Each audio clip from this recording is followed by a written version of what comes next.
Good morning, students. How are you? I hope all are fine and safe. Today, I am here to teach you the subject biology for the class ninth class, and you people has promoted from 8th class to ninth class, and you know the subject biology which you have studied in your 8th class, isn't it?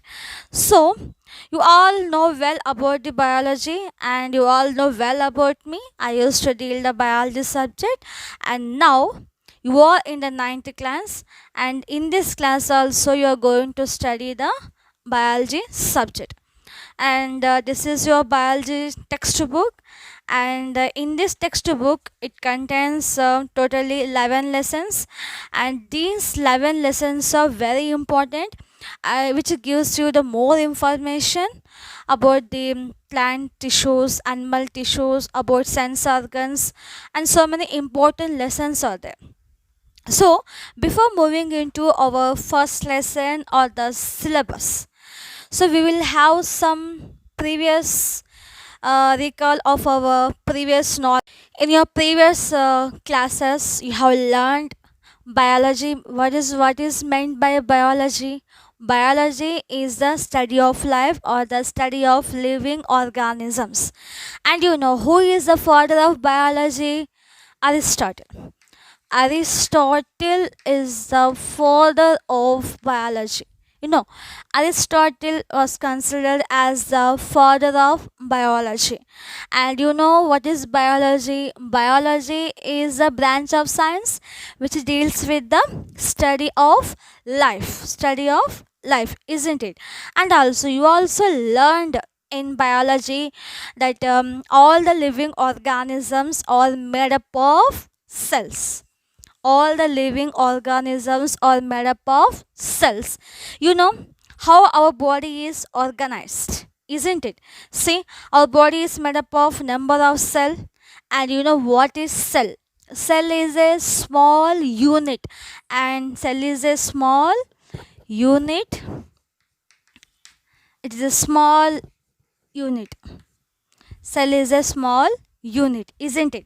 So our body is made up of number of cells, and as you know, how our body is organized, group of cells together forms as tissues, and group of tissues constitute together forms as organs, and these organs constitutes as a organ systems, and these organ system together they form as one organism. Repeat once again. Our body is organized. How our body is organized means, you know, our body is made up of number of cells. Okay, group of cells together constitute as a tissues, and these group of tissues organized are constitute together as a organs, and these organs together constitute as a organ system, and these organ system together constitute as a one organism, isn't it? This is how our body is organized, and you all know well about cell. Cell is a basic unit of life, and as I said, with the cell only, all this complete organism is formed. It means cell is a basic unit of life, and this is your second lesson in your 8th class. And you know, cell, it is a small unit. Cell, it is a small unit, and as you know, who discovered the cell for the first time? Who discovered the cell? Robert Hooke. Who discovered the cell means you already know, Robert Hooke discovered the cell. In the same manner, cell contains mainly three parts. You know, the cell contains mainly three parts. What are those three parts? Once you just recall, the cell contains mainly three parts. Cell contains cell contains mainly three parts. Cell contains mainly three parts. What are those? They are cell membrane, cell membrane, cell membrane, nucleus, cell membrane, nucleus, cytoplasm. Cell membrane, nucleus, and cytoplasm. These three are the mainly three parts of the cell. The cell contains mainly three parts. They are cell membrane, nucleus, and cytoplasm. Yes, once look here. As I said, your cell is a small unit. So you think, just assume this is a cell and this is the cell membrane. This is the cell membrane. And next is the nucleus. So it is the nucleus. It is present mainly at the center of the cell or at the adjacent. Next, the space, the jelly-like substance which is present inside the cell, we used to call it as a cytoplasm.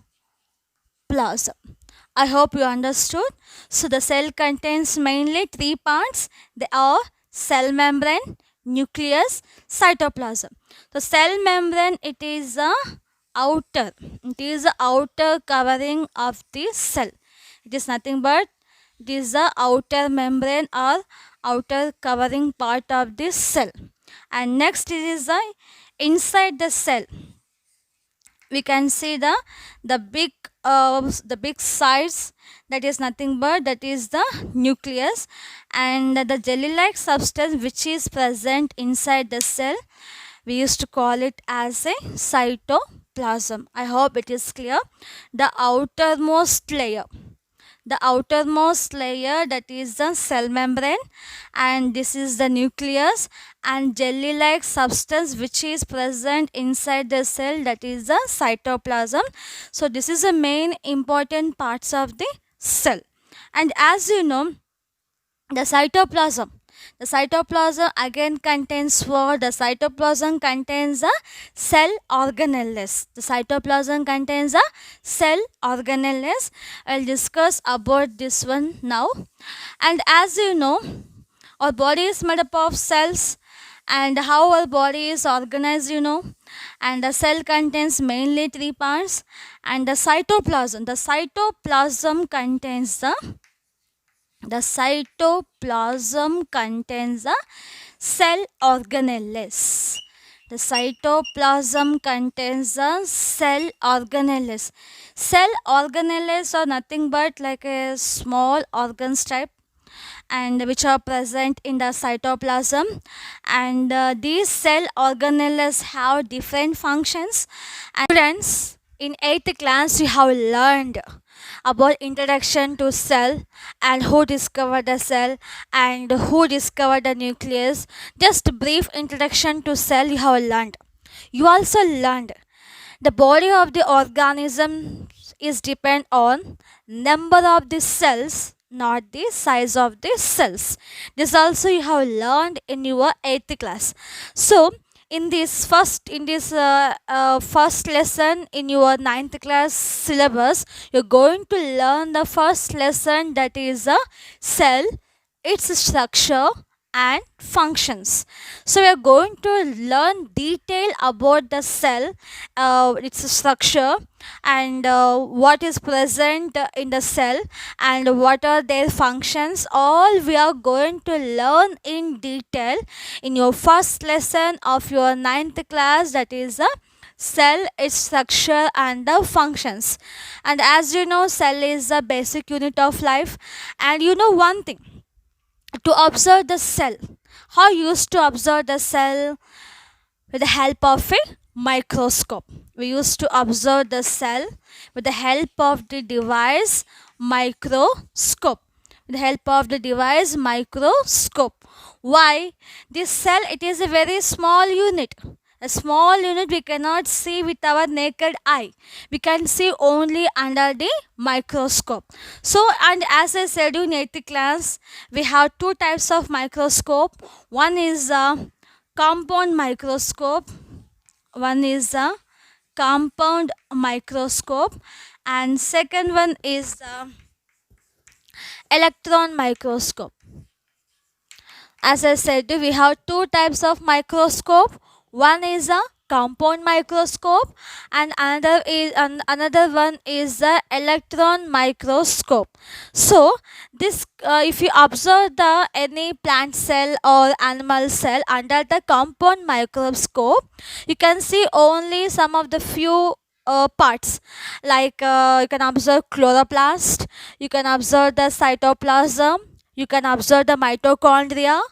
So like this you can observe under the compound microscope, whereas the same cell, if you observe under the electron microscope, you can observe very detailed, we can observe more characters which are present in the cell compared to the compound microscope. I repeat once again, if you take any plant cell or animal cell and if you observe under the compound microscope,